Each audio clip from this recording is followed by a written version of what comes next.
ушул аудиторияда абырын сактап биз менен отуруп Манасты окуп атат. Булар Манастын тукуму экендигин сен унутпа. Ушул чечимди атам эле чыгарганы болбосо сунуш апамдан болуп аткан, мен кийин түшүндүм да. Эң сонун текөөрчүлүк деген Оору бул. Сендей байга, сендей келишкен мырзага жакаң кирилип, анан араялдын аягын аңдап отурсаң жарашпайт. Аялы үйдө отурса, бул эч жака жылбайт. Бул отурат, эч жака кетпейт, муну жоготпойм.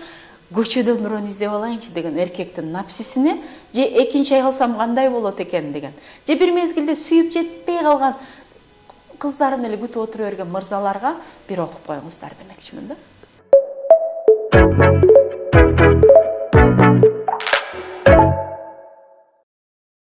Ассаламу алейкум, урматтуу достор. Бүгүн мен сүйгөн китеп долбоорубуздун кезектеги чыгарылышы. Бүгүн бизде конокто эң сонун эжелерибизден бири, филология илимдеринин кандидаты, кыргыз тили коомунун вице-президенти, тележурналист Нургыз Кадырбекова эжебиз. Кош келдиңиз эже. Кош көрдүк, саламатсызбы. Кечирим сурайм, бир аз сүрдөп атам. Аябай күтүп жүрдү элек сизди. Иштериңиз жакшыбы, ден соолуктарыңыз? Баары жакшы, манайыбыз сонун. Шымкенттик кыргыздарга барып келип, ушу сонун манай менен сиздердин студияга түзүп. Эң сонун. Шымкентте кыргыздарга кандай сапар менен барып келдиңиз? Шымкенттик кыргыздар айтты, бизде Кудайга шүгүр казактардын кеңпейилдиги менен бизнес бар дейт. Каражат бар, түптөшүп калдык. Эч ким куугунтуктаган жери жок, мобилизация да жок. Болгону бизде мекенчилдик менен сүйлөө маданияты, анан акчаны өзүбүз таба бергендиктен үй бүлөлүк мамилелер аксап калды. Дегенден, анан көбүнүн балдары айыл экен. Ошол боюнча да бала менен мамиле боюнча да бир аз сүйлөшүп келдик. Таасирлер сонун. Анан мен бир нерсени байкадым, четтеги адамдарда азчылыкта мекенчилик күчтүү болот. Эң сонун. Бүгүн бизде келген коноктор негизи эле билим жаатында, китеп жаатында маек болот. Акыркы жолу кайсы китепти окудуңуз? Мен жактырып окуган китебим өзүм үй бүлө академиясынын бүтүрүүчүсү которгон экен, Бакырбаган апалар деген китепти окуй элегем. Ошону окуп чыктым. Жакшы таасирде калтырды. Анан Нуржигит агайдын Азиянын арстаны китебин кайра окуп чыктым. Акыркы окуган китебиңиз. Эң сонун. Негизи эле тез китеп окуп турасызбы? Мен өзүм сүйлөө маданияты, оратордук искусство боюнча сабак бергөнчү күнүнө 20 мүнөт китеп окууну сунуштаган автордук долбоордун сунуштап жүргөн адам болуп эсептелинем. Өзүмүн академияда үй бүлөлүк мамилелер боюнча дагы өзүңө өнүктүрүш үчүн күнүнө 20 мүнөт китеп оку деп айтам. Эми 1 саат болсо гана эле, бирок шартыбыз жок ага. Анан бүгүнкү күнү эртеңкиге ошондой окуп турсак, балким китеп коюп болобузбу деген ой. Эң сонун. Анан биздин эң жакшы көргөн суроолорубуздун бири, эмне үчүн китеп окушубуз керек? Китеп окуган, көбүнчө көркөм чыгарманы окуганда адам китептин ичиндеги болуп аткан окуяга кирет, кабылдайт. Аны көрө албагандыктан, уга албагандыктан ал каармандарды китептин астына көз алдына элестейт. Бул адамдын фантазиясы менен кыял кечтигин өстүрөт. Фантазиясы менен кыял кечтиги жогору болгон адам ойлоп табышы мүмкүн, бир нерсени жаратышы мүмкүн, бир нерсеге баштоочу болушу мүмкүн, менеджерлик өсөт. Анан кыял кеч болгон адам кечиргич болот. Бүгүн биз кечире албай калдык. Тирешүүнү адат кылып алдык. Тирешүүдөн улам эмоциялык абалыбыз төмөнкү толкундарга түшүп, адамдар өзүн таппай калган учурлар болду. Аябай жакшы бир бардар, бакубат, ийгиликтүү адамдарды билем, эмоциялык абалы төмөнкү толкундарда бирөөгө, кимдир бирөөгө бирдемени далилдешчү эле жашайт да. Ошон үчүн китеп окуу баардан мурда адамдын кечиргичтигин калыптандырат. Үчүнчүсү, адам бирөөнү мисалы кабыл ала албай жүрсө, китеп аркылуу ынандырат. Мен мисалы, күйөөңү кечирип эле кой, ал жакшы эле киши деп айтсам укпашы мүмкүн, бирок китепти аялы менен күйөөсүнүн мамилеси күйөөсү жаман көргөндөн эмес, ичинде качандыр бир калган ызадан улам болуп аткандыгын түшүнгөн аял аны кабыл алууга мүмкүнчүлүгү болот. Андан кийинкиси, китеп окуган адамдын сөз байлыгы жакшы, ал эми сүйлөшүү маданияты бул универсалдуу өнөр, жашоону жакшыртыш үчүн. Менин баамда ушул. Эң сонун. Анан өзүңүз жакшы көрүп, сүйүп окуган кайсы китебиңиз менен бөлүшкөн жатасызбы? Мен негизи көбүрөөк акыркы окуп жаткан мотиваторлордун китептерин айтсамбы деген ой менен келдим эле, бирок эл аралап жүргөн адам катары мотивация, мотиватор, коуч деген сөздүн кадыры кетип 1 килограмм 1 сом болуп калган экен. Түшүнгөндө, түшүнбөгөндө айтат экен, ошон үчүн мен кайда барбайлы, кече пандемиялык кырдаалда көрдүк. Эмне кылбайлы, анан болгондо да филология илимдерин эле изилдеген адабиятчы катары кыргыз Манас эпосун окуса эмне болот? Ар бир кыргыз окуш керек, эмне үчүн деген идея менен сүйүп окуган китебим Манас деп айтканы келдим силерге. Эң сонун. Жакшы, келиңиз эми ичине өтсөк. Кимдин вариантындагы кайсы китеп? Манастын кайсы вариантын сүйүп окуйсуз десе, токтолбой туруп бардык вариантын деп айтмакмын. Себеби жарык көргөн Сагынбай Орузбаковдуку, Саякбай Каралаевдуку, Жусуп Мамайдыкы, ал түгүл Кара сөз түрүндө Кеңеш Жусуп Попов менен Ашым Жакыпбековдуку Ашкери драмасы да жагат. Эң сонун. Манастын оолу Семетей жагат. Ошол жерде Каныкейдин образы кайсы вариантта болсо да сонун болгондугуна караганда бул биздин дүйнө таанымыбыздын өзү, жашообуздун көркөм энциклопедиясы, аерде биздин мамилелердин окуусу жаткандыгын мен унанам. Эң жөнөкөйлүү бүгүн аябай мода болуп аткан аялдык энергия дегенде кыргызча биз аны бир Луиза Хейден же Бодо Шиферден же башка бирөөлөрдөн окуй алсак кыйналышыбыз мүмкүн. Бирок аялдык энергияны Манастан окуганда, ушул турбайбы кыргыздагы аялдык энергия дегенде жооп ала аласыңар деп мен бүгүнкү күндө өзүм окуткан академиядагы айымдарга сунуштап жүрөм. Ал аркылуу улуттук нарк, жашоо салтка болгон сүйүү, өзүн таануу, албетте сүйлөө чеберчилиги, анан аялдык энергия койгондун ордуна мен ынануу менен айткым келет. Келиңиз бөлүшө кетсеңиз, мисалы Каныкей апабыздын образында да. Ооба.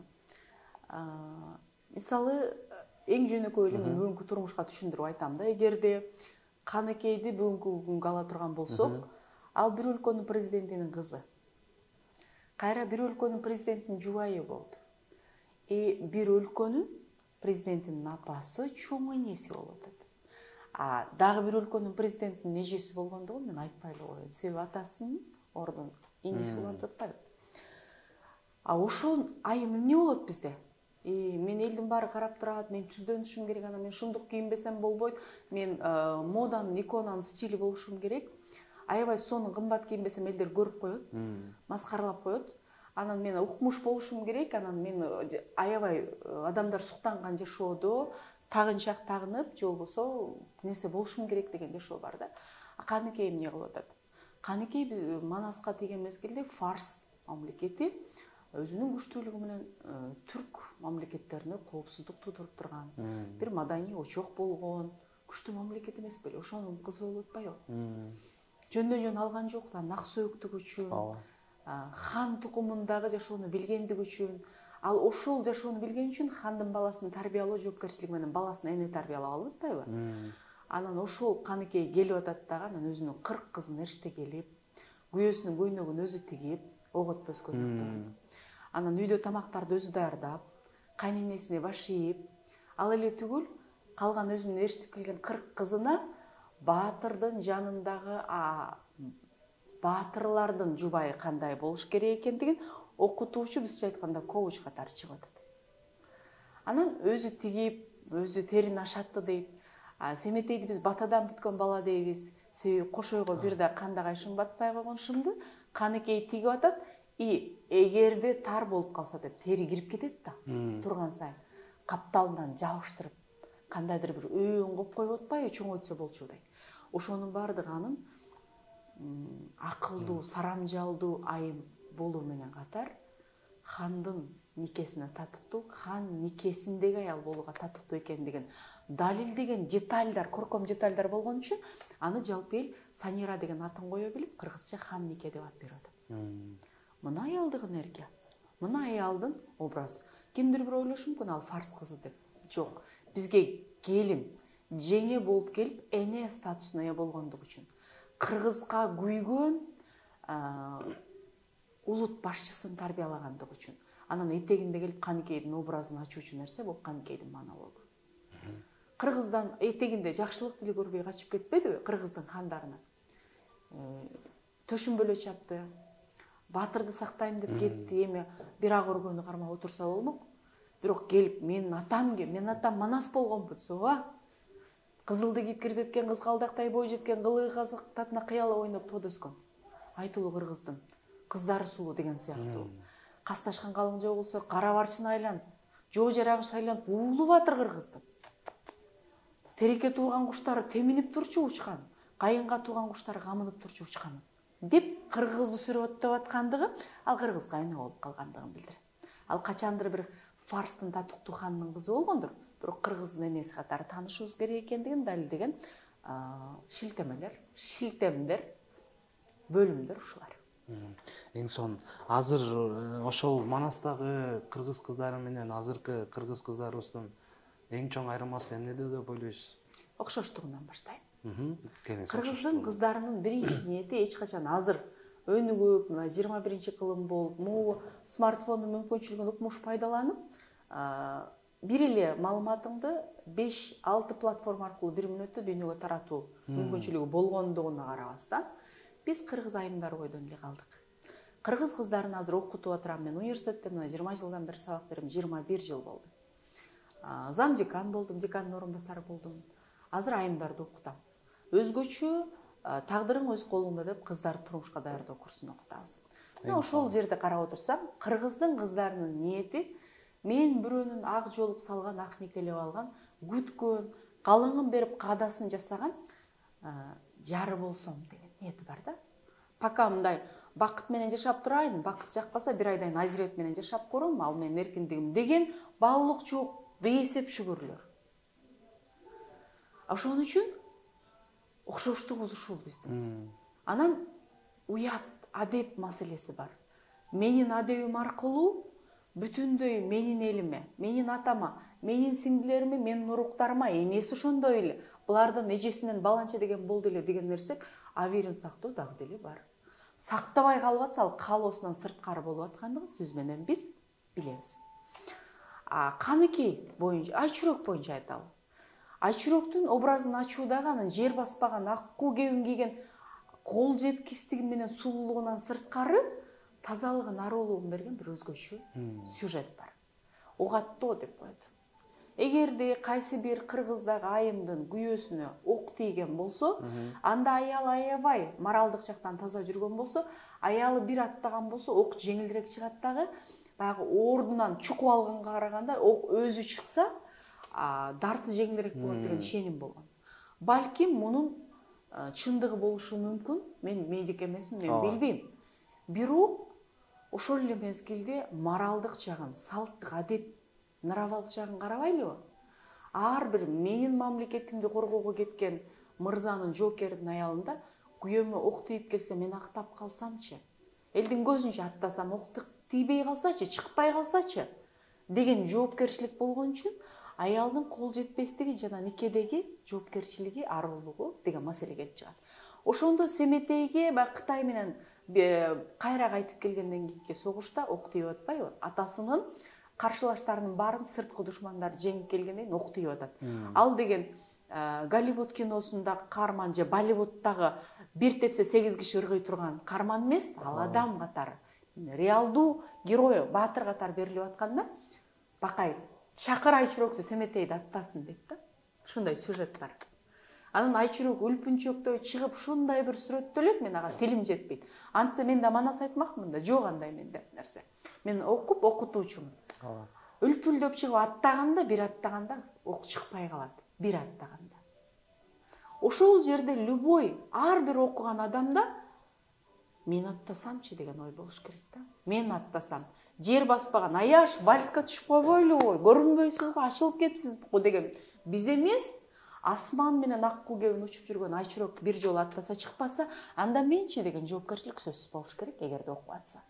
Мен дүйнөлүк тилдер факультетинде аябай заманбап, мен кетем го, мен бул жерде эмесмин деп, англис тилин суудай билип, немистин түшүн жоруган кыздарга Манастан окутуп атып, ушул сюжетти айтып атканда анан бир бала туруп, "Моулар аттаса чыгабы жеке" деп атпайбы? Мен озоңо жап дедим да. Моулар аттаган да чыккан үчүн ушул аудиторияда абийирин сактап, биз менен отуруп Манасты окуп атат. Булар Манастын тукуму экендигин сен унутпа. Сен бир жолу артылып камчы салып, аңтара койбогон Манастан үлгү алгын. Ошол бир чапса, бир 20 кишинин башын ыргыткан 3 аялдын төрөбөдүң деп бир жолу урбаган Манастан сен үлгү алган моуларды эмне кыласың деп айтып атпаймынбы? Мына кыргыз турмушунда тарбиялоонун, элдик педагогиканын үлгүлөрүн кайерден алабыз десек, Манастан. Мына ошол жерден Кыргызда аял ароолугун сактоо боюнча Айчүрөктүн образы бир фарфор айкел катары биздин жүрөгүбүздө жашаш керек. Эскертип коеюн, Айчүрөк да кыргыз кызы эмес. Ооган ханымдын кызы. Кудалашкан, батадан бүткөн. Ошондон улам бизде келинге болгон урмат, келинди кабыл алуу. Мен келин боюнча эң көп просмотр топтогон видеом бар. Келин бул кыздан айырмаланып сенин тукумуңдун улоончусу болгондуктан анын адеби баалуулугу, ден соолугу, эмоциялык абалы, нравасы, билим маданияты кызымдан да маанилүү экендигин, кызга тете маанилүү экендигин сиз билгенде, анда бизде татыктуу муун төрөлөт деп айтып келатабыз. Манас эпосунда ушул баалуулук көрсөтүлүп атпайбы? Мен аны өзүм ачып, Эйнштейн болуп, Дарвин болуп кетти дейсизби? Мен ошол баалуулукка ынанып, вау, чынында эле ошондой деп, апаман, кайненемен ошол нерсени көргөн үчүн мен айтууда, оюмду бышыктоодо булар сонун, мага курал, сонун рычаг болуп турат. Эң сонун түшүндүрмө бердиңиз, рахмат. Айырмасы барбы? Айырмасын айткым келбей калбады. Айырмасы сөзсүз түрдө бар. Бул нерсени түшүндүрүш үчүн мен адабиятчы катары дагы бир сүйүп, жашоонун бир багыт көзгөртүп, улууларды кабыл алууну жана кийинки муунга сый менен мамиле кылууну үйрөткөн дүйнөлүк классик катары таанылган Тургеневдин Аталар жана балдар деген чыгармасында айтышыбыз керек. Эч качан мурунку муун менен кийинки муунун пикири деңгээли бирдей болбойт. Эволюциялык түрдө кийинки муундун мурунку муунга караганда бир аз акылдуураак болуу менен катар аларды тааныбай жаткандыгы бул мыйзам ченемдүү көрүнүш экендигин чыгармада көрсөтөт. Болбосо болбойт. Сиздин атаңыз менен акыл эсиңиз, мууну түшүнүүңүз, билимиңиз, дүйнө таанымыңыз, изденүүңүз бирдей боло турган болсо, анда сиз калып калдым, өнүкпөй калдым деп эсептешиңиз керек. Атаңыз өз муунун акылдуусу болгон. Сиз өз муундун акылдуу болуш үчүн атадан артуу деген термин бекер чыккан эмес. Ошондуктан биздин кыздардын мурунку муунга карата изденгич болгондугу, жоопкерчиликти өзүнө ала билгендиги, мен бүгүн билимди алыш үчүн ушундай чечим чыгарам дагы, барып Америкага бар окуп келем, Оксфордду багындырам деген ишенимдүүлүгү жана коомдук аларга берилген бул бонус алардан айырмалап тургандыгы бар. Мен мисалы ажырашып калсам эмне болот деген ал коомдогу жоопкерчилик ашкере бир нерсени туудурган болсо, бүгүн тагдырдын буйругу.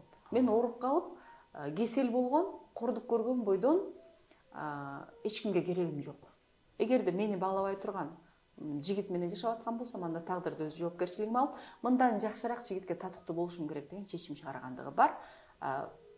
Мен муну кол чабып эле колдоп аткан жерим жок, бирок ичинен кирип көйгөйдү билген айым катары эгерде ошондой эркек менен жашап аткан болсо, анда тагдырына кайрадан чечим кабыл алыш керек экендигин заамын орусча айтканда плюс деп эле кабыл алам, позитивдүү эле колдойм. Бул айырмачылык. Экинчи айырмачылыгы, ал мезгилде эч качан бир китеп ачып аткан, ишкерлик кылып аткан, өзүнүн бир идеяларын бизнеске айландырып аткан, хоббисинен каражат монетизациялаган нерсе көрүнбөйт эрде. Бизде бул нерсе бар. Эмнеге болбосун, биз ушундай кылымда жашап атсак. Бирок ал сенин үй бүлөдөгү аял катары вазыйпаңды аксатпаса, аялдык энергияңды жоготуп коюуга себепкер болбосо, жасаш керек. Анан эки капты көтөргөн бойдон мен билем, мен деген деп столду бир муштап калсаң, анда аялдык энергияң аксап калган болсо, бул боюнча бүтүндөй какшаалда кыргыздын менмин деген мырзалары колун сурап жетпей калып, суктанып, баардыгыбыз жаңыл болгубуз келебиз да. Ошол жаңылдын ою бар. Мен буга жооп берип коеюн да, өнүгүп эле аткан кыздаргачы өнүккүлө, бирок аялдык биздин функция, жараткан берген функциябыз жана улуттун энеси болууга, биздин башкы вазыйпабыз адам тукумун улоо жана улутка жакшы бала тарбиялоо вазыйпасын унутпашыбыз керек экендиги тууралуу жаңылдын сөзүн айтып коеюн. Баары жаңыл болгусу келишчү, баары жаңылга жеткиси келишчү. Баары түшүнө кирип, түшүндө суусаган түлкү мырзаны алгысы келчү. Болгон эле анын коомдук пикир. Эл эмне дейт деген, бүгүнкү күндө да жашоолорду, турмуштарды бузуп аксатып аткан, баатырларды тирештирип канжыгага башын байлатып аткан нерседен улам, мен анын майданда багын басып алайын, эгерде колун сурасам, чынында жаңыл менден күчтүүрөөк, аны элдер билип коет. деп атпайбы? Ошол жаңыл этегинде бир эле арманын айткан экен. Мен эмне башка кезде төрөлгөдүм. Көрбөгөн эр өлтүрүп, эр өлгөнүн. Болбосо баары менде бар эле го бир жакшы аял, эне болчу жүрөлгөн деп. Ал аял дагы, жубай дагы, эне дагы боло албай калгандыгын ал өзүнүн трагедиясы, арманы кылып берип атат. И ошону профессионалдык адабиятта биздин акындар ачып берип атат. Ошондуктан кыргыздар ошол айырма ашкере болуп кетпес үчүн ушул табиятыбызды сактайлы деп үй бүлө мамилелери боюнча адис жана көп балалуу эне катары жана 20 жылдык үй бүлөдөгү айым катары айтып койгум келет. Өнөгөлүү, бирок аялдык функциябыз менен вазыйпабыз аксабасын, энергиябызды сактайлы. Эң сонун буюрса баардыгыбызга сонун кеңеш болду окшойт биздин кыргыз айымдарыбызга. Эми мырзаларга өтсөк кезекти. Ооба, мен ушул боюнча менин өзүм барактарым өз айымдар үчүн, окуулар өз айымдар үчүн. Байкасаңыздар керек кайсы бир деңгээлде мен жол салынып жүрөм. Өзүмдүн ишенимдерим бар. Бирок ошого карабастан мырзаларга кайрылууга аргасыз болдум. Анткени мен дайыма айтчумун да, бизде Кыргызда мырзаларга артыкчылык берилет. Алар 12 жаштан баштап хан болуу Манастын мисалында берилет, Эртөштүктүн, Эртабылдын, Семетейдин мисалында. Аларга жоопкерчилик алуу, бизди багуу, 9 тараптан камсыз кылуу жүктөлгөн. Ошон үчүн алар айкөл. Алар табиятынан бизден такыр башка, бирок бири-бирибизди толуктап турабыз. Эч качан бизди 100% эркек түшүнөт дебеңиздер. 70% түшүнсөк, вау деп жашагыңыздар деп айтам да. Мына ошондон улам эркектерге биз өзгөрө берели, эркектер өзгөрөт десем өзгөрбөй коюптур да.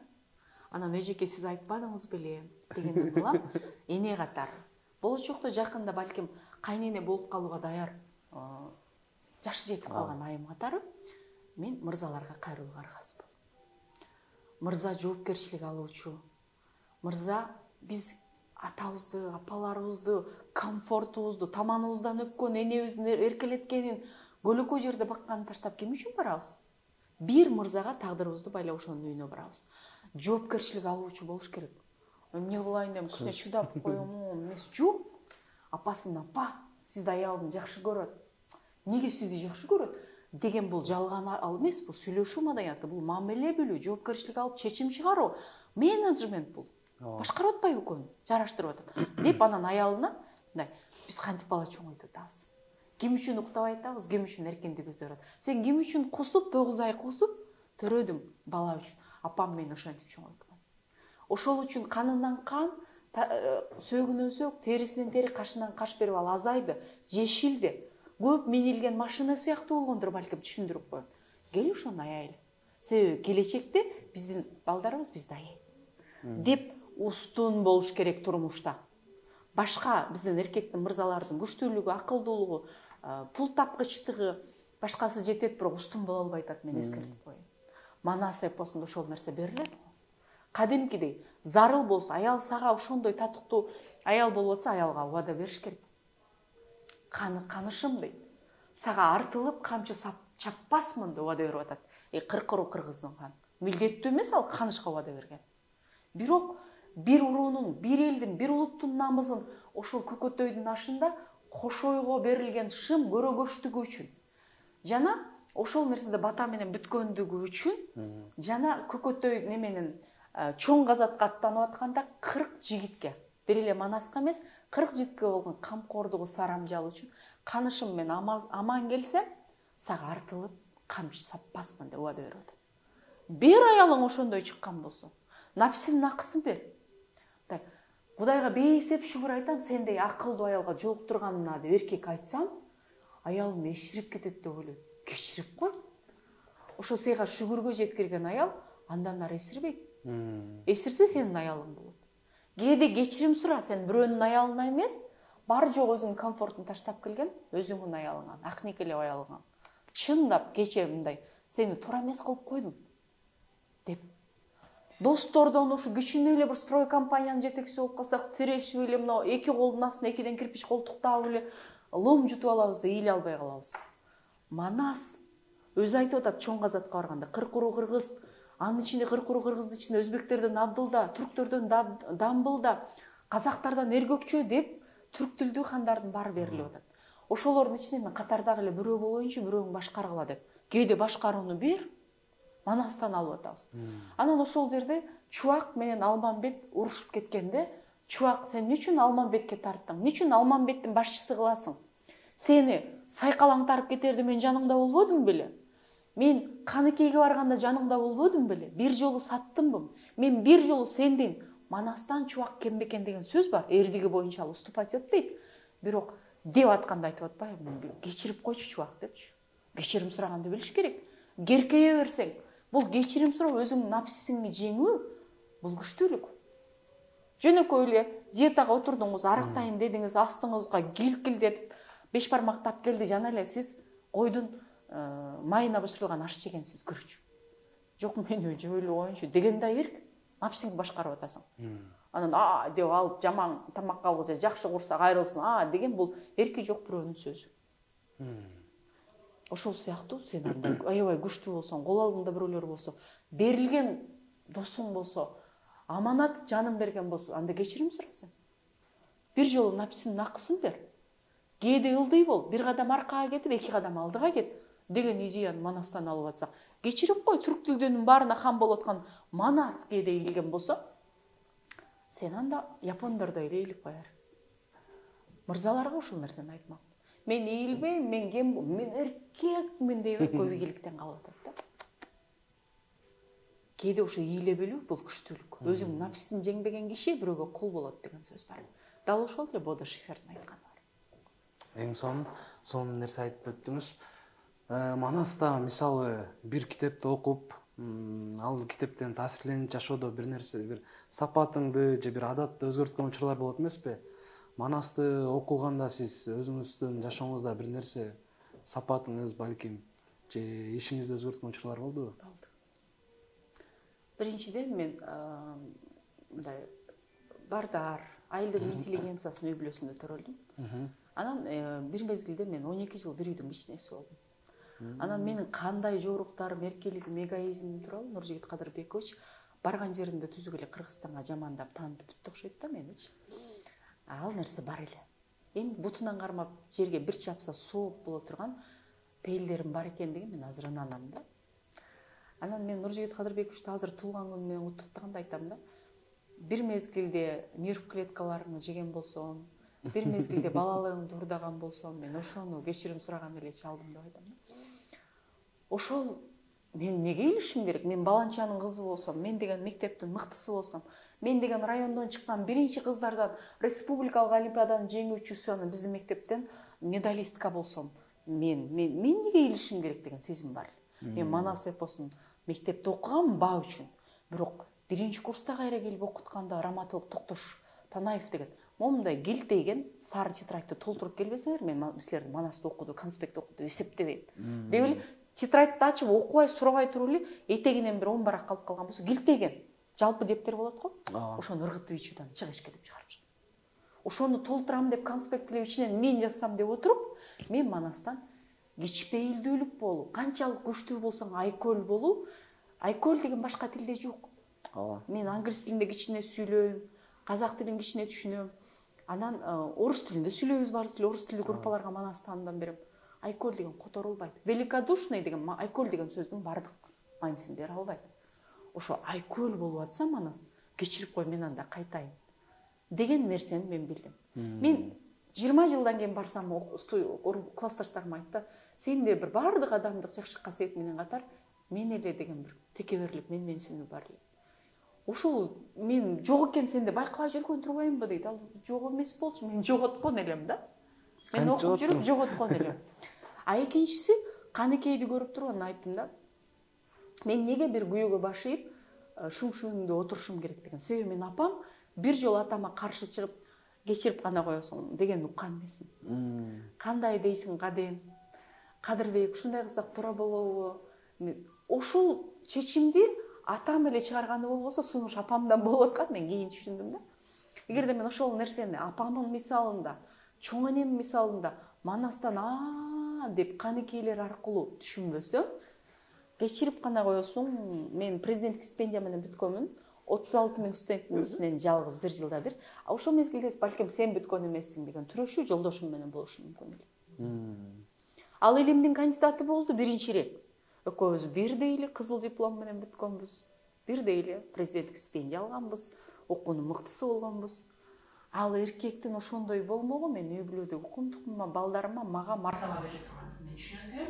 Ошол мезгилде эки колдон баштап түшпөймүн. Сен илимиң кыла бер, сен жаза бер. Мен продукт алып келе коеюн деп калдым. Таанымал тележулуз болчумун. Азыр деген блогер деген толтурат, сен чыгып алып турбай деп. Сам TikTok'та жылыз болсам болот. Ал мезгилде телекомпания деген аз болчу. Мен ЛТРдин жүзү болгом. Бакыйган эле журналист болчумун ишенесиң. Бирок мен ошол напсими кыйып, эгерде күйөөмдүн эли боздуруп кыла турган болсо, балдарыма мартаба, бизге мартаба, анын мартабасы өзүнүн ишенимдүүлүгү мага мотивация болуп турган деп андан кийин мен ал бөлүм башчы болгондон кийин анан областтык тармак мен бөлүм башчы. Жол бөлүмүнө үйрөндүм андан. Ошол да унуттурган жокмун мен бейсим ушуга. Анан жолдошум аябай ачуусу келгенде мен унчукпай кое алам. Хотя мен ушундай жооп берип коем, эки дүйнө эстеп жүрө турган сөз табышым мүмкүн. Кээде бирдемени айтып калсам, сен муну азыр айткан жоксуң, сен ушинтип айтат, анан мен ошого жооп берем деп даярдалган. Не может быть азыр чыкканы деп жолдошум күлөт да. Мен ошону үйрөндүм. Демек, кыргыз коомунда кыргыз болууну, үй бүлөлүк мамилелерде өзүмдүн абалымды сактап калууну жана башкаруу системасында кыргыз коомунда кандай мамиле кылсам болот. Үй бүлөлүк мамилелерде биринчи үй бүлөлүк мамиле, экинчи кайын журт деген бар. Анан ата туугандар деген бар. Ошолорду күтүүнү үйрөндүк. Карап турсаң, ошол туура экен. Ошол биздин каныбызда сиңген экен. Мен ошону кабыл алдым. Кез саясатка барамбы, мына депутат болдум бир нече жолу. Кайра ачып намазды окуп коем да. Анан мен ошол араб тилинде, динде кибир деп коет, кыргызда текеберлик деп коет. Ошону сындырат. Жардам берет мага. Неге мен кайтышым керек, уступкага барышым керек десе, арас эле могу жерде деген жоопду таба алам. Эң сонун текеберчилик деген оору бул. Мисалы, китептен чыкаарда кандай жол менен жеңсе болот деп ойлойсуз? Текеберчиликти китептен алган илимиңе амал кылыш керек. Андан биринчиси, мен азыр текебер болуп коюп, жеңилбесем эмне болот?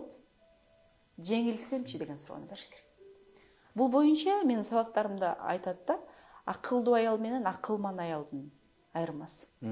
Акылдуу аял жаман менен жакшынын айырмасын билет. Акылман аял эки жамандын түзүгүрөөгүн тандай алат да.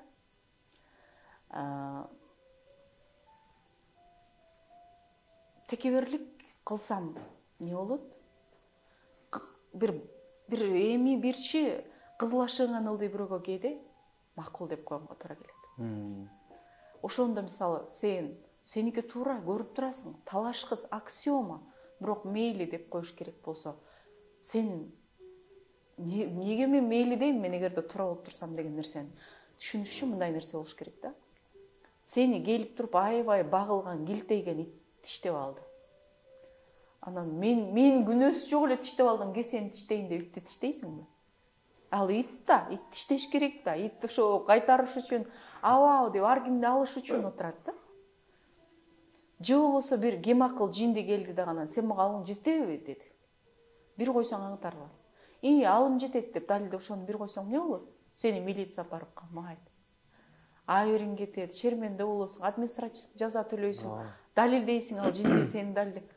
Ушуга кеткен убакытты балким үй бүлөң менен эс алууга жумшасаң, туура кечирип коюңузчу деп сиздин бутуңузду тебелеп келип туруп балчык чачып ийген болсо, кечирип коюңуз, сиздин балчыгыңыз мага чачып тийип кетти деп кетип калган, балким утаарсың деген эле сөз да. Эки эле нерсе, кылсам эмне болот, кылбасам эмне болот деген последствиясын, натыйжасын караш керек. Клиптерди көрүп калабыз го, бир клипте келет дагы бир кыз туура эмес чечим чыгарып, күйөөсүн тоготпой коюп кетип калып, эртегинде анан көчөдө калат дагы, кайра клипти аркасына түрдүрүп, анан кетип кала турган мезгилде анан кийин макул жаным деп кайтканын көрсөтөт. Ошол сыяктуу эле клиптегидей элестетип көрүш керек последствиясын, натыйжасын. Анан ошондо текеберлик сынат. Мен 12 жылдык эркелигимен кийин текебериме сындыруу кандай депрессиялык абалга алып келгендигин эстесем бүгүн көзүмөн жаш чыгат да. Мен бир күн келип эле менин балалыгымы, эркелигимми, бийлигимми, хандарды аңтарып салат го бийликтен. Ошондой болуп эле менден кийинки сиңдим келгенден кийинки модадан калган абалымы эстесем, азыр ичип кеткендерди туура түшүнүп калам да. Бирок Кудай таалаасы ошол сиңдим мен врачым, гинеколог врач. Да баягы ал экөөбүз көз менен колдойбуз. Мен ыйласам ал арчийт, колума мага тикенек кирсе, анан көзүнөн жаш чыккандай. Мен бир мезгилде бир чалчактаган балким 17 жашта бүтөт эле 5 жылдык эркелигимди бердим. Кудайга шүгүр бир өмүрлүк мага шерик, сырдаш, периште, акылман, кеңешчи, ошентип последствиясын ойлош керек да. Мен ошончолук ошол сиңдимди бутунан өп чоңойтуп, мойнума мингизип чоңойтком. Себеби мен ошого берген сүйүүм аркылуу гана текеберлигимди жеңе тургандыгын мен 6-классымда түшүндүм да, башка жол жок эле. Мен ошол келип алын жакшы көрүп, мен мындай чикеде калып калгандан кийин калган бір туугандарым аягого мүмкүнчүлүк болду. Аларга мен бар да билбейм, мага күндө эле айда эле жок болчу да. Бир кишиге айда эле күндө эле тие берсе элестетсеңер эми туура эмес да. Анан ойлоп калам, ошол бейсеп шүгүр, чексиз шүгүр айтам. Кудай айтам. Рас эле ошондо бир эркелигим кетип, бир тууган берип койгон экен. Кокусунан бир бийлик берилип калса, ошо боюнча калып кетсем, нолордун башын алгыла деген сыяктуу эле жетекчилер болот, кошо окшошуп калсам керек эле депчи. Мына ошол текеберликти ошентип жеңиш керек. Эң сонун. Анан Манасты окуп атып ыйлаган учурлар болдубу? Болду. Кайсы окуяларда? Болду. Биринчиси Чирдынын боюна бүткөндө. 50 жыл Жакып бала көрбөй атпайбы? Башында Жакыптын терс каарман экени билүүнчө эмес. Ал бир кыргыздын кумун сактагысы келген, өз менети менен байыган, бирок ошол байлыгына күйгөн, сараң бай болгон менен бала деп бир бала берип койсом не болосуң Кудай? Ушунча киши, ушунча турат. Ошол өзү деле айтат. Ушунча байлыгым кимге калат деп айтат. Мен укум тукум уланат эмес, байлыгым кимге калат деп айтат. Ошондо Чирдынын боюна бүткөнүн окуганда мен ыйладым. Бердиң ушуларга Кудай бала депчи. Негедир Чирдынын образы, сабырдуулугу, сабыр менен ташты тешкен бир сабырдуулугу. Анан кемингерлиги, анан күндөш маселесиндеги акылмандуулугу, балага болгон мамилеси менин чоң энемдин образы. Себеби ошо тагдырдын буйругу экен. Мен чоң энем ооруп калып, өзү макулдугу менен дагы аял алып берген экен да. Чоң атама сендей байга, сендей келишкен мырзага жакаң кирлеп, анан ар аялдын аягын аңдап отурсаң жарашпайт. Менин ичим жарылып калды, 1 жыл пача болуп калат ошо. Деп совет мезгилинде эле аял алып берген экен. Анан чоң неме чейинки өлүп калган энебиздин балдарын ушундай мээрим менен чоңойду. Өлүп атканда баягы айтып атпайбы, менен көрбөй калат окшойм, Абдулдабек эмчек сүтүм бербесем да эне күчүм бердим эле, капа кетсем кечирип кой деп атат да. Мен ушу менен көрүшпөй калам сен менен деп атат. Ал киши Бишкекте турат эле, чоң абасы. Жакында эле кайтып калды. Тиги колун өп 70ке чыккан киши айтып атат да, мен сенден башка энени элестете албайм. Өзүмдүн апам 2 жашта өлүп калган болсо, менде башка эне жок. Эгерде өгөй эне бере турган болсо, сени бергенине мен күндө шүгүр айтам депчи. Ошол Чирдыны чоң энем элестетип алдым да, мен ошондо ыйладым. Тагдырдын буйругу менен кайра турмушка чыгып, кайнысына чыгып туруп атпайбы? Экинчи жолу мен качан ыйладым? Манас жарадар болгондо мен уже өлөрүн билдим. Кытайга барып, мен ол чыгармадагы гуманизм экенин билбептирмин. Манас кыргызды коргоп турган мезгилде, коргоочу болуп турганда, кулалы таптап куш курама жыйнап журт кылып турган мезгилде ага ок да тийбейт. 40 жылден коргойт. Айгай сайланганда аркасынан шундай бир дух кошо келет. Анан алга качан ок тиет, качан алсыз болуп калат, ал баскынчыга айланып Кытайга барганда. Чыгарманын гуманизм ошол экендигин мен кийин түшүндүм, адабият Челимпоз катары. Бирок ошондо мен ыйладым. Көрөсүңбү, айыкпайт мана сөйлөт дедим да. Неге? Барып Семетейди кучактап өпүп калса болот эле депчи. Кайра келгенде Семетей төрөлүп атпайбы? Уктук, ошо шолокто ыйлап атам. Анан көрөйүн деп анан көрсөтпөй коюп атпа. сен бір назар улук кишисиң, жакшы көрүп, шүгүр мынакей мен өлбөпмүн деп баланы кучактап койсоң, назарың менен бала бирдеме болуп калышы мүмкүн. Же кемпай, же бирдеме болуп калышы мүмкүн. Назар деген маселе бар. Хак деген, көз тиүү хак деп коет го. Көрсөтпөй атат, мындан өткөн арман жок го дейм. Бүтүн кыргызга көз карашың менен ичин өткөрүп турган эркиң, кадырың менен, бирок бир баланы колуң менен өппөй эле өлүп калып аткандагы трагедия. Көрсө ал ким үчүн? Кыргыз үчүн болуптур. Өзүнүн баласын өп уктаган канча кыргыз өттү, биз билбейбиз.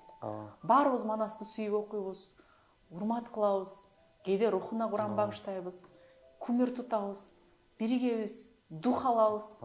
Көрсө ошол нерсе үчүн, ошол кадырбак, ошол нерсе үчүн ал бир жолу өзүнүн баласын жыттай албай өлүп калыптыр. Анан 3 аялынан балалуу болбой атат дейт. Каяктан балалуу болот ал? Ат минип эле коргоп жүрсө, аялдын жанында болсо болобу? Манаста тукумсуздук маселеси жок. Ал бир жолу эркин уктап, эргип, балалуу болгонго бир эргигенге мүмкүнчүлүк болгон жок. Уктап атканда кайтарып коюп, ким чаап келет экен деп уктап атат.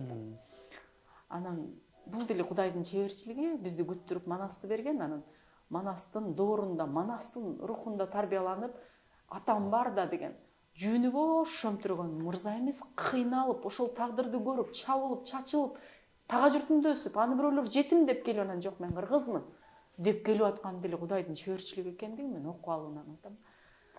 3-чү жолу ыйладым, канекей Семетейди көтөрүп кеткенде. Мен эми кайра келерин билбей атам да биринчи окуганда. Болду, кетти канекей депчи. Анан акыркысында ыйладым, Семетей кайра келгенде. Ошол окутта ыйласаң болот да. Мен өзү чыгарманы, китепти карап окуп кой, бирөө менен тирешкенде акырына чейин тирешишим мүмкүн. Бир мени басмырлаган жетекчиге баш ийип эле, кечирип коюңузчу, сиздин колуңуз менин чокума тийип кетти деп калышым мүмкүн эмес. Бирок мен китеп окуп ыйлай алам да. А бул ушунчалык стрессти чыгарчу, антистресс. Анан кээде кино көрүп да ыйлап коем да, анан жолдошум тамашалап коет. А эмне апаңар индийский кино көрдү депчи. Ошон үчүн ыйладым, ыйлай алдым. Эң сонун. Жакшы, анан кайсы жанрда китептерди көбүрөөк окуйсуз? Көбүрөөк кино, драма көргөндө деле мындай фантастиканы жактырбайм. Боевикти жактырбайм, мелодрама. Турмуштук кинолор, көркөм чыгармалар жактырам. Эми кино деле китептин экрандаштырылган вариантыда. Айтам да, күнүнө 20 мүнөт китеп окуй албай атсам жок дегенде, чыгарма боюнча жазылган фильм көрчү, Кудай урган турбайбы депчи. Апам махабатын окшогон болбосо деле, мындай чыныгы чыгарма боюнча жазылган, Ак кеме боюнча, Жамиля боюнча. Ошого мага көбүрөөк турмуштук нерсе жагат. Балким ошон үчүн эле аябай мен өзүм жомокторду сүйүп деле окубайм да. Профессионалдык адабиятты жакшы көрөм. Айтматовдун чыгармаларын эмнеге сүйүп окуйм десе, турмуштун реалдуулугун көрсөтүп тур. Аерде жаман, биротоло жаман каарман жок. Жакшы каарман да жок, оңго каарман. Идеалдуу да эч ким жок. Алтынай Сулайманова деген профессор чыгып атат, бирок ал бир мезгилде адабият өбөлөнген кыз. Ана кол жетки сүлкүлдөтүп эле барып койбойт да. Турмуштун бир кыйынчылыгынан улам Айтматов өзү бизге берилген деген. Эгерде Төрөкул Айтматов өлбөй кала турган болсо, орусча сүйлөгөн, пап, можно вот это деген илимпоз боло тургандыгын мен ишенем да. Айтматовду кыргызга ушундай жазуучу кылыш үчүн тагдырга ошол сыноону бергендигин кээде Кудайга тагдырдын берешендиги катары эле кабыл алышыбыз керек сыноолорду. Ошодон улам турмуштук чыгармаларды окуганды жактырам. Анан кээде мотивациялык окуйм. Басып туруп мотивация, богатый отец, Кийосакилерди эмес, окуш керек болгон үчүн окуп бир сыйра карап коем, бирок кайра жан дүйнөм жардыланганда мен чындык эле көркөм чыгарма окуйм, дүйнөлүк классиканы. Классика эмне десе, бул өлкөлүү боло турган чыгарма. Кыска эле классика деп жарым саат түшүндүрбөй эле, качан ачсаң адамдын проблемаларын ачсаң ичинен таап, эскербей турган чыгарма классикалык чыгарма. Эң сонун болду, анан элестетип көрөлү жөн гана. Мисалы, Ашим Жакытбеков деп коебу, мисалы, жолугуп калсаңыз, кандай суроо бермексиз авторго? Манасты баягы аям менен түшүнө, куттарып айтат. сиз прозасын жаздыңыз, ооба, профессионал адабият кылдыңыз, көп жерди реалдаштырып турмушка ылайыкташтырдыңыз. Сиздин да түшүңүзгө манас кирдиби деп сурамакмын да. Ушундай бир кут дарыдыбы, белги берилдиби деп сурамакмын. Экинчиси, Ашым Жакыпбековдун көп эле интервьюларын көрүп калдым. Бир бакубат, шыр сүйлөөчү да. Ошого бир шыр сүйлөө сизге генетикаңыздан бар беле, же Манас сыяктуу чыгармалардын таасири тийдиби деп сурамакмын. Анткени Манас окуп бүткөндөн сөзсүз түрдө сөз байлыгын жакшыра тургандыгын мен билем. Каныкейдин Себин сүрөттөгөндө эле баягы 80 түрлүү кездеменин аты берилет. Аны бизде жанагы күчтүү стилисттер, дизайнерлер эле билбесе, мен пахта кездеме, синтетика кездеме, шелк кездеме, жанагы шайы деген жибек дегендердин түрүн билем да. Элестетип койсоңор, китеп жоктур эле 80 түрлүү кездеменин аты берилет. Анан бок мурундун байлыгын сүрөттөгөндө дагы зоопаркты берип атпайбы? Азыр ойлосок, Ташкенттеги зоопаркты бок мурун теңиздегенби деп коем да. Бишкекте жок, Ташкентте бар депчи. Эми бок мурун эмес, көкөтөйдүн байлыгын сүрөттөгөн. Ошого Ашым Жакыпбековго ушул суроолорду берсем керек эле. Анан ыраазычылык айтмакмын. Бизде ушу ыраазычылык айтмак аксайт го. ооба. Ушундай бир жазган экенсиз, батынып жазган экенсиз. Мен Манасты кайра айтып берүүдөн, жорго сөз менен айтып берүүдөн мындай айбыгып өзүндөй айта аламбы? Бедел баркын түшүрбөй, окуй Манас ушул эле деп коюп аткан жокмунбу деп укутам. Сиз батынып жазганыңыз үчүн рахмат деп Кеңеш агага да ошону айтмакмын. Сон. Анан мисалы сиз жөнүндө бирөө китеп жазса, аталышы кандай болмок эле? Мага ушул суроону бирөө берди да, сиз жөнүндө кино тартылса эмне болот эле депчи. Анан мен ойлонбоп турмун, сен айтсаң ойлонуп атам. Деп анан мен өзүм 10 класста республикалык олимпиадага барып, Кадырбек кызы Нуркыз деп чакырып грамота бергенде, Нуркыз деген да атта болот экен, көрүшүп уркан. Сейрек кездешүүчү ат болчу да. Анан өзүмдүн уруксатымды сурап, сырттан жакшы көрүп, экрандан жакшы көрүп, азыр Нуркыз деген ат өтө көп да. Биздин убагыбызда Жумабек Шыралиевдин Гүлбарчын деген ыры чыккан экен. Мени менен теңдерде Гүлбарчын деген ат аябай көп да. Азыр Айыма, Асема, анан арабча аттар модагы. Ошол сыяктуу эле Нуркыз деген аттар таралышына балким менин салымым бар бекен деп ойлоном да. Анан Нуркыздар деп аталат болуш керек. Мен сыяктуу бир коомдун, кыргыз коомунун өзүнүн дараметине жараша жараткан ийгилиги, анан коомго кошкон салымы, анан кыргыз кызынын типологиялык образы болуш керек. Мен патриотмун. Мен аябай мекенчилмин. Мен улутчул эмесмин, бирок өтө патриотмун да. Кыргыз тууралуу башка элге мен аркылуу жаман пикир кетпесе экен деп өтө аракет кылам. Бул эмне деп аталат? Бул улутчулдук эмес да, бул патриоттук. Ошондой Нуркыздар деп аталат болуш керек дейм. Анан мен аны билбейм, жазылабы. Сонун экен Нуркыздар деп. Туура айтып өттүңүз. Манаста деле ошол эле улутчулдук эмес, патриоттулук бардыгы баягы түрк тилдүү элдер чогулуп, бир идеяны колдоп, Манастын артына биригип. Анан биздин көрүүчүлөргө дагы кайсы китептерди сунуштайсыз? Сизден бир 5 китеп болсун.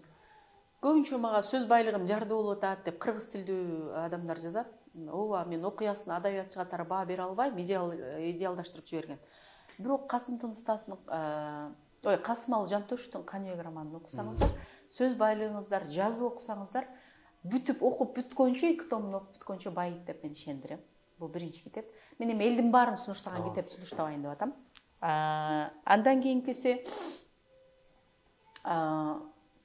Чыңгыз Айтматовдун Ак кеме китебин сөзсүз окуш керек. Себеби баланын астындагы коомдун жоопкерчилигин чакырык кылып жасаган сонун чыгарма. Чыгарма 70-жылы жарык көргөн болсо, 90-жылы биз ошондой балдарды жоготуп албадыкпы? Баардыгыбыз миграцияга кеттик дагы. Коом Нургазы сыяктуу коомго билимге ынтызар болгон балдарга муктаж болдук да, бизди чорныйлар башкарып калбадыбы? Мына коомго болгон чакырык азыр да ошол идея өзгөргөн жок, окуңуздар деп сунуштайм. Экинчиси. Үчүнчүсү Бодо Шифердин Жеңүүчүлөрдүн мыйзамы деген китепти чындап эле бир карап койсо болот. Аябай 100% бизге туура келбеген менен, окуй десе бул касапат менде бар да, болгону бул менин тиги куржуныма түшүп кеткен турбайбы деп таап чыксак болот. Төртүнчүсү, үй бүлөлүк мамилелерди сиз бирөөнү кечире албай атсаңыз, түшүнө албай атсаңыз, Нуржигит Кадырбековдун Ээсине кайткан Роза деген китеп сунуштайм. бул менин агам болгон үчүн эмес, үй бүлөлүк мамилелерде могу турбайбы, көчүрсөм болмок экен алтыным дей турган сюжеттер бар. Ушунча психологиялык абалда көрсөтүлгөн. Бөлүшө кетиңизчи, мен азыр эметким келбей жатат, айтып эле өтүп кеткимиз келбей жатат. Мисалы жана баланы коюп кеткен учурдагы бөлүшө кетсеңиз ошол окуя менен биздин көрүүчүлөрүбүзгө баягы таасирленип калышсын. Келгиле ушул жерин, ошол окуяны көрсөңүз, анда сиз такыр коомдо мыйзам менен жашап калмаксыз, ашкере жолдо деп эле коомго чакырык кылып койбойбу, өздөрү издеп окусун. Анан мага эметкени чыгарма ээсине кайткан Роза деген аңгеме бар да. Ошол жердеги үй бүлөлүк мамилелер, аялы үйдө отурса, бул эч жака жылбайт. Бул отурат, эч жака кетпейт, муну жоготпойм. Көчөдөн бирөөнү издеп алайынчы деген эркектин напсисине, же экинчи ай калсам кандай болот экен деген, же бир мезгилде сүйүп жетпей калган кыздарын эле күтүп отура берген мырзаларга бир окуп коюңуздар демекчимин да. Сон. Анан аялынын акылмандыгы, баягы Роза кайтып келип атпайбы?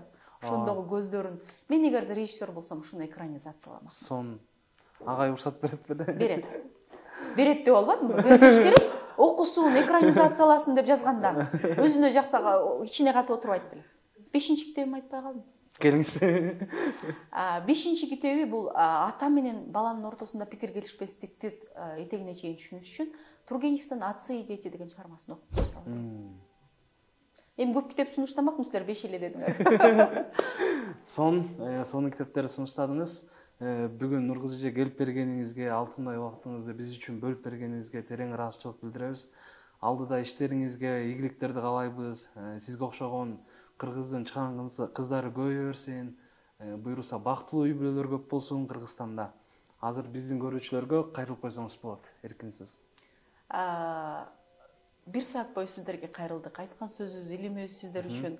Соц тармактагы айтып жаткан канча миңдеген катталуучулардын, куйөрмандардын колдоосунан жасап жаткан видео кайрылууларыбыз да сиздер үчүн. Бүгүнкүдө деле нерсе, мен 3 нерсени сунуштап өтөйүн. Ар бирибиз тагдырыбызда, үй бүлөдө жоопкерчилик алалы. Күнөөлөрүнү издей бербейли. Биздин тагдырыбыз же бизге бирөөлөрдүн мамилеси ушундай болуп аткан болсо, анда биздин салымыбыз бар экенин унутпайлы. Экинчиси, китеп окуй берели. Китеп окугандан бул жаман болуп калыптыр деген дуга элекмин. Сөзсүз көрөбүз. Китептин таасири тиет. Баягы арак ичип жакшы болуп кетиптир дуга элекмин, анан китеп окуп жаман болуп кетиптир дуга элекмин да. Үчүнчүсү, бири-бирибизди баалай билели. Баалай билүү ыраазычылык айтуудан башталат. Бизде ушундай эркектерибиз ушундай да бир аялынын жасаган тамагына вау, көчөдөгү кафеде колун жуубаган тамакка караганда кандай жакшы сенин тамагың десе, кадыр баркы кетип калат, же единицасы түгөндөйт, же арыктап кетет, же бою кичирейт да бирдеме болот. Эркек, аял кишилер биз качан гана көйлөрүбүзгө наразы болгондо гана айтабыз, сага бекер тийипмин депчи. 100 жолу жакшы мамиле кылбады беле ал бизде? 18 жыл сонун мамиле жасаган, 19-жылы сол муштум менен бир муштаса кечибиш керек го.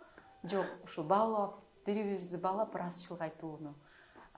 100 жолу жакшылык кылып, 1 жолу жамандык кылсаң кечибегендерди көп көрдүм. 100 жолу жакшылык кылып, 1 жолу жамандык кылып атканда, 99 жолу кылбадыбы деп кечирүүнү үйрөнөлү деп эле айтмакмын. Үйрөткүм келген жок, мен чакыруу кылып атам, себеби мен өзүм мамилелерди үйрөтүүдө үйрөтпө деп үйрөтөм да. Эң сонун. Дагы бир жолу терең ыраазычылык, буйруса эфирибиз бардык досторубузга, көрүүчүлөрүбүзгө пайда алып келет деген ишеничтебиз. Биздин эфирди көрүп, бир адам болсо да китеп окууга кызыгып калса, биз үчүн чоң жеңиш болот. Сизге терең ыраазычылык.